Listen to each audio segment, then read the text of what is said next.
Good evening, this is Gabriel Jackson, and welcome to BJC Mitzvah Day number 101, using the Sefer Hachinuch. Mitzvah Day keeps your soul on its way.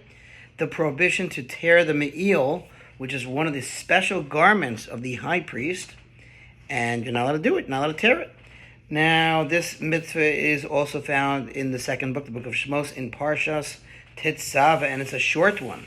Says the pasuk, says the verse, its head opening shall be folded over within it. Its opening shall have a border all around of weaver's work. It shall be for it like the opening of a coat of mail.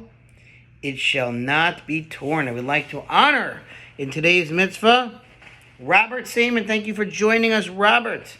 So here we go, more on this mitzvah. The subject of this mitzvah is the me'il, the robe, one of the four special garments of the Kohen Gadol, the high priest. A description and diagram of the garment can be found in the insight to mitzvah number 99, so you have to learn this with me inside, and we'll see the pictures together. The above verse describes how the neck opening of the me'il, again that robe, was to be fashioned. It was to be woven as part of the garment, with the fabric doubled at the opening and folded toward the inside.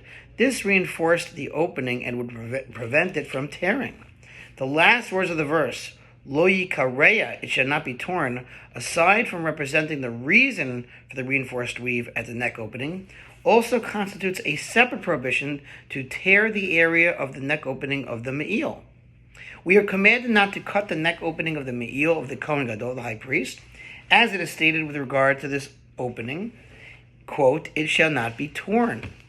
Among the underlying purposes of this mitzvah is that, since tearing a garment is for us a disgraceful manner and an act of destruction, and certainly this is the case with regard to the opening of the garment, i.e. the neckline, which is clearly noticeable, we were distanced from this matter and were forbidden from tearing it with this prohibition.